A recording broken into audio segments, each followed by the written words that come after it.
On Saturday, March the 25th, 1911, 108 years ago, at 4:40 p.m., just 10 minutes before closing, a fire broke out on the top floors of the Arch building in New York City. 145 of the 500 employees there died that day. They were trapped in the building by locked doors and collapsed escape ladders. Many of them jumped to their deaths by jumping from the 8th, 9th, and 10th floor. Many of the fire codes that we have in place now, as well as requirement for exit signs and sprinkler systems, are part of that experience. Or perhaps you might remember something a little more recent. It was just 8 years ago, on March the 11th, 2011, 2:46 p.m., a massive earthquake struck Japan. Several lives were lost, but the greatest loss of life was yet to come, as the earthquake triggered massive tsunami waves, some as tall as 90 feet, swept across low-lying cities, and over 16,000 people died. Another devastating event. Many people asking that same question that we ask so many times, why? In fact, when you look at these two tragedies, it points to two of the greatest questions a pastor struggles with in ministry, or any of us may struggle with in life. And those two questions are, why does God, or why doesn't God? Why does God, or why doesn't God? Why does God allow, or something that I just noticed in the news just recently, a 6-year-old baby to die in an accident? Why does God allow that? Why didn't God spare the lives of parents and children that was in a fire in Ohio just a week or two ago? Why does God allow good Christian people to go through the pain and the suffering that many of them have to go through with cancer and other sicknesses? Why didn't God stop that tsunami from killing thousands of people? You see, all over the world, there are people who go to bed every night and lay their head on a tear-stained pillow asking those questions. Why does God, or why doesn't God? Why does God allow this? Why doesn't God do something? Well, there's an entire book in the Bible about a man who asked those same questions. It's the book of Habakkuk. Now let's see a show of hands. How many of you all have Habakkuk as your favorite book of the entire Bible? I didn't think so. We don't know too much about Habakkuk. Habakkuk is only 3 chapters long. And when I started this, I didn't have the intention of doing a mini-series, but I'm going to follow through with this. And we're going to do at least 3 sermons, one on each chapter here in following weeks. There's nothing minor about the news that he had to proclaim. We only see his name mentioned in the book of Habakkuk, his very own book. He's not mentioned anywhere else in the Bible. Now, the name Habakkuk literally means to embrace or to wrestle. Now, the Hebrew word is a picture of a man that is wrestling in a match with an opponent.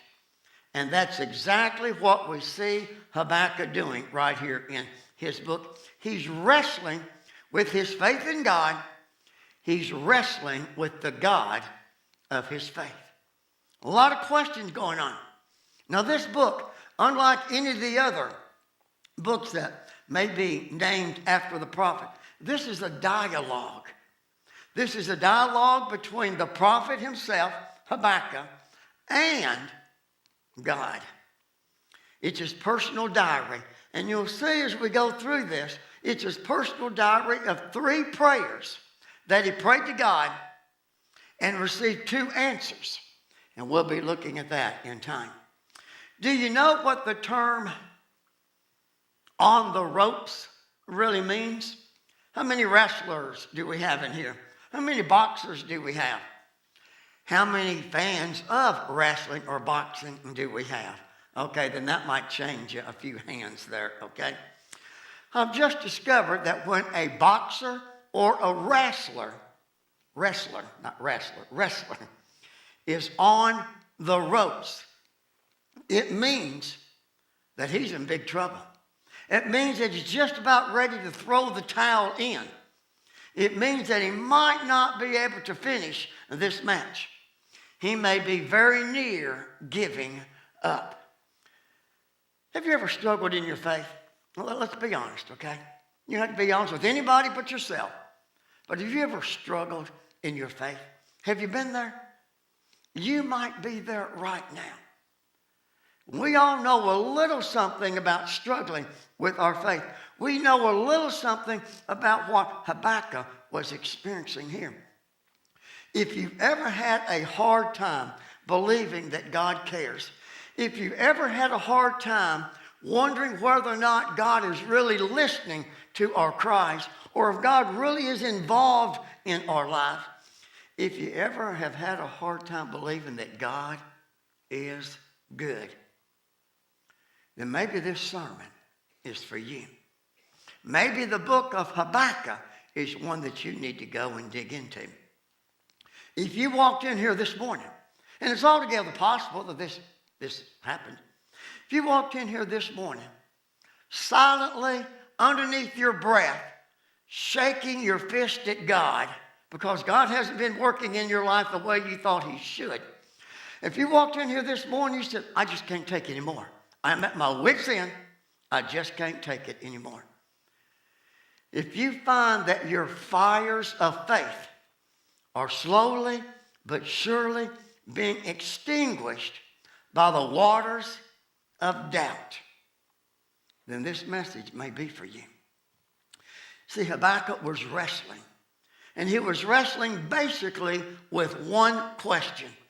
And it is a question that caused him many sleepless nights. It caused him to suffer from a loss of appetite, unbelievable depression, and discouragement. He's looking at a world, the world in which he was a part of, the world in which he was ministering to. He was looking at a world that was collapsing right in front of him. And unbelievably, the world that we see Habakkuk living in is very similar to the world that we find ourselves in today. When it seems like that all the things that were nailed down is coming loose. When it seems like all the bad guys get away with everything and the good guys can't win.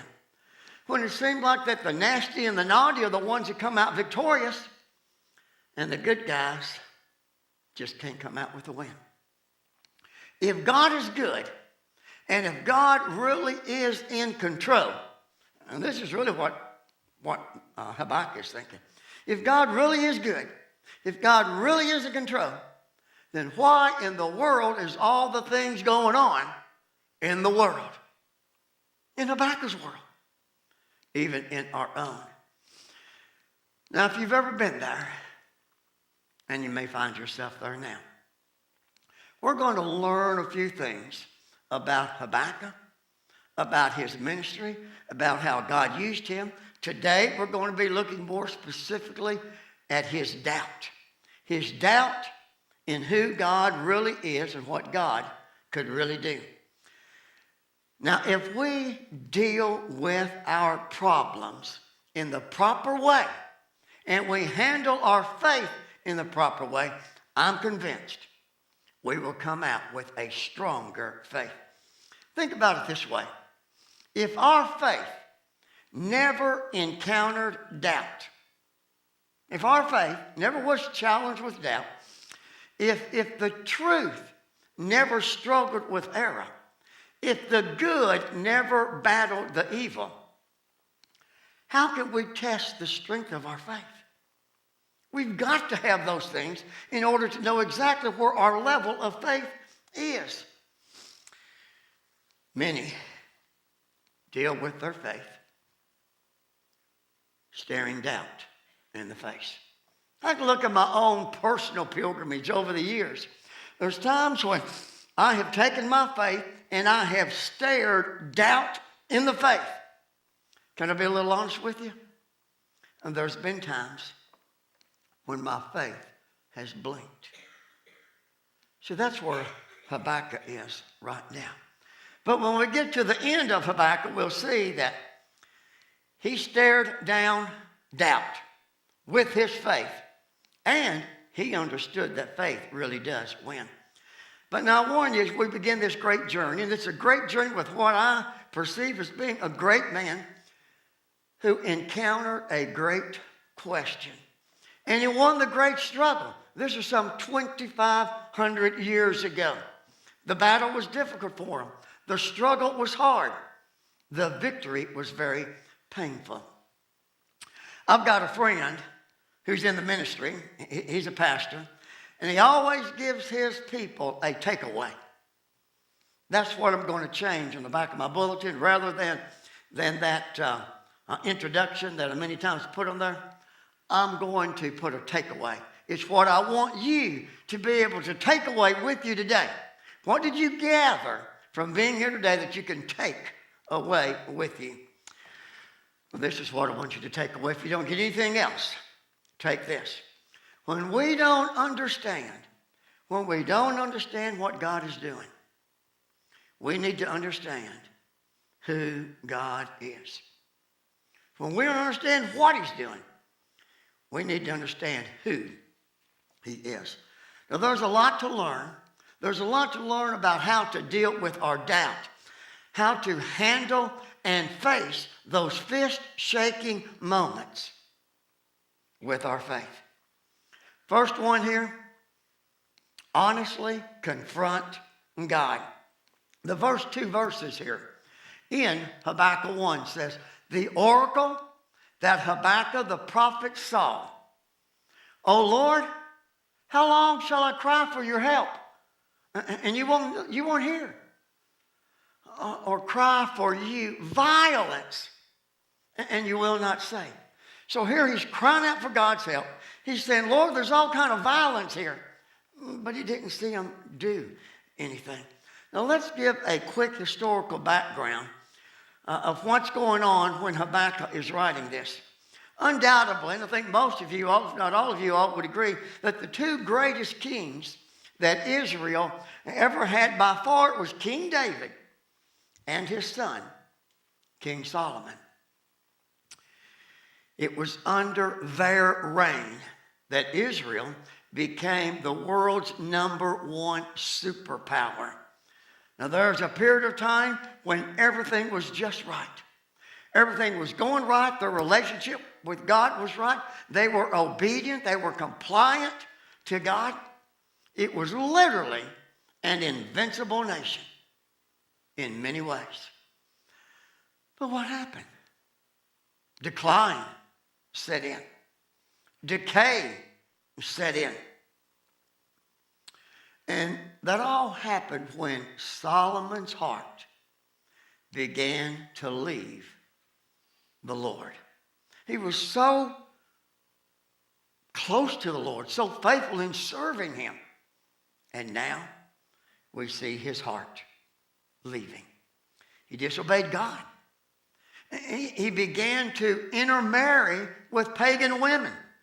He set up pagan shrines.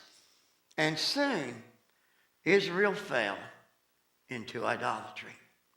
You might remember that after Solomon died, there was a civil war for the control of the kingdom. And the kingdom actually split into two countries. Israel to the north, Judah to the south.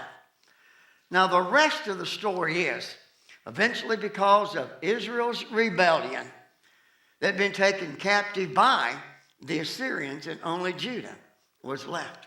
Now, for a time, God spared Judah. And even under a good king, Josiah. And Josiah was a very good king. He was able to bring about revival and reform to the land. A nation that had long ago left God was now revived. They were reformed. They were in the right relationship with God. But, here's the big but, the revival didn't last. So what happened? We see Judah returned once again to paganism. Judah returned to idolatry. They disobeyed God's word. They disobeyed the law.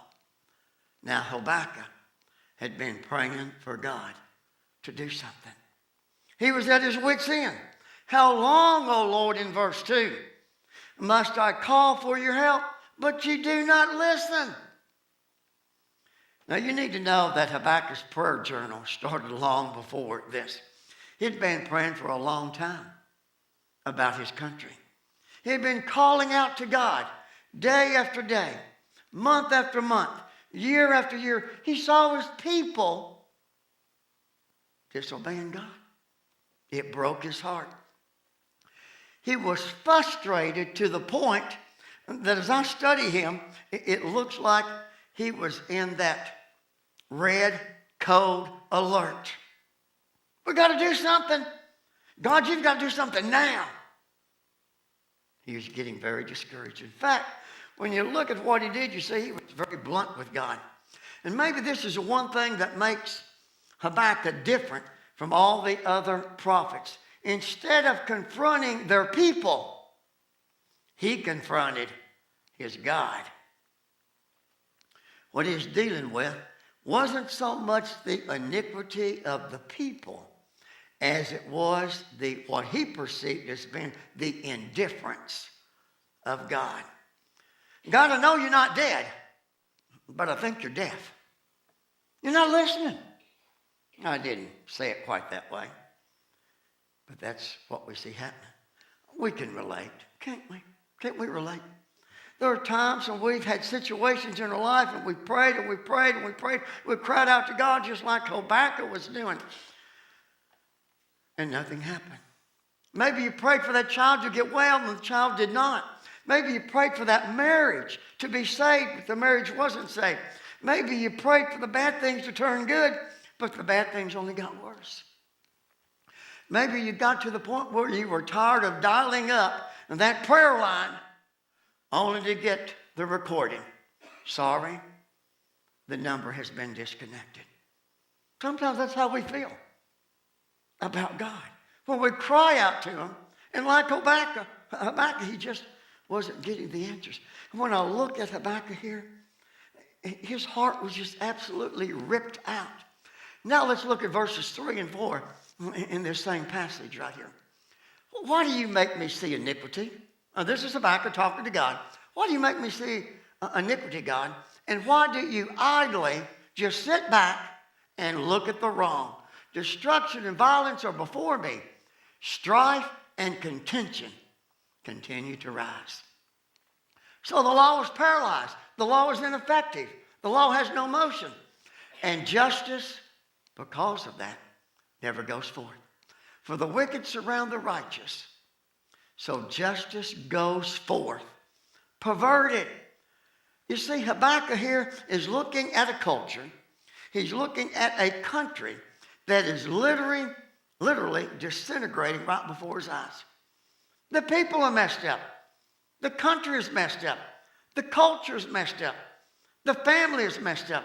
The entire system is messed up. It's interesting that he uses the word violence twice in those two verses. Would you agree? Would you agree that we are living in an increasingly violent society? If you don't agree with that, you haven't been listening to the news. If you don't agree with that, then you've had your head stuck in the sand. Because we look all around. And we see that as a nation, as a world, we are increasingly becoming more violent. We see things from abortion to euthanasia, battered wives, battered children, school shootings, homicides, genocide, riots in the street, road rage. Nothing good. And yet, I see Habakkuk looking at all this stuff that's going on. And he said, God is in control. I know he is. I want to believe that. God is in heaven. God's all powerful. God's all good. But it doesn't compute. It doesn't add up. It doesn't make sense. If God really is in control, if God is all good and all powerful, then why are all these things taking place? Habakkuk is asking. Now I believe right here we see Habakkuk pinpointing the single biggest problem everyone in this sanctuary and everyone within the sound of my voice have with God. Know what it is? When we know God can, but he doesn't. That's our biggest problem. That's the biggest thing that we have such difficulty working through. We know God can, but God doesn't. And that's exactly where we find Habakkuk. See, God could stop the violence. God could stop the injustice. God could stop the lawlessness. God could stop all the opposition. But he doesn't. I want us to draw real near for the next couple of minutes as I try to close out. Tonight I'm picking up with verse 5 and going on. There's just so much more to be said here. Have you ever hit the wall with God and just feel like you can't go any further? And I ran a few marathons. Not in the last week or two, okay? But I've run some marathons. The hardest, most difficult marathon I ever ran was in Louisville. Started out over at Cox's Park and went around Prospect and in that area there. About the 18th mile marker, I hit the wall. I didn't quit. But I remember, I just can't go any further. People handing out orange slices, and I ate the orange and the peeling. You're hungry. You'll do anything you can. They feed you peanut butter sandwiches, a quarter of a sandwich. You just gobble it down. You're looking for that extra strength just to keep on going. Yeah, we probably hit the wall. Somewhere we've hit the wall with God. You have wrestled with your faith. You have wrestled with the realization that you know God's in control, that God's all powerful, but yet it seems like he's doing nothing. You've wrestled with your faith. You've wrestled with the God of your faith. Now what happens when you find yourself hitting the wall with God? You have the choice of doing one of three things. First of all, you can decide, I'm going to check out. I'm going to check out. Listen, folks, I've known people, 30 years, I've seen a lot of things go on in this church. A lot of great, wonderful things. But now the flip side of that is, I've seen a lot of people come in and out of these doors over the years. Something didn't go right. Maybe God didn't answer their marital problems. God didn't answer their financial problems. God didn't answer their work issues. So rather than to tough it out, they just checked out. Have anything to do with the church anymore.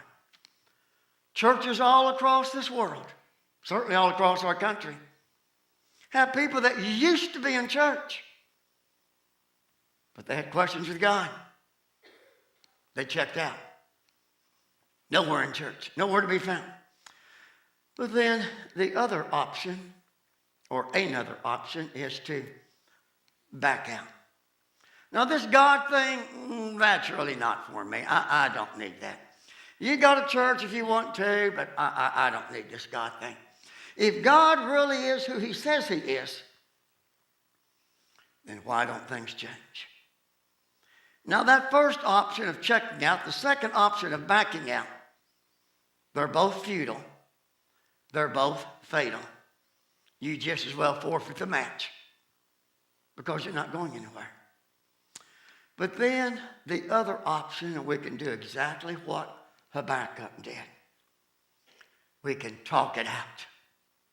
And that's exactly what Habakkuk did. He could have pushed that panic button. So there's no hope. He's pretty close to that, really. There's no hope. This is a dying bunch of people, and God just can't save them. He could have pushed the snooze button and said, well, it's really not that bad of an issue. Just continue sleeping. But what did Habakkuk do? He wrestled with God. He got in that ring and got toe-to-toe with God and worked it out. Now, you don't see all of that in the first chapter, but you will by the time we get to the end. Let me close by asking this question. Are you frustrated with God right now? Is God not working in your life the way you think he should? Are you trying to call the shots? Say, God, you need to be doing this.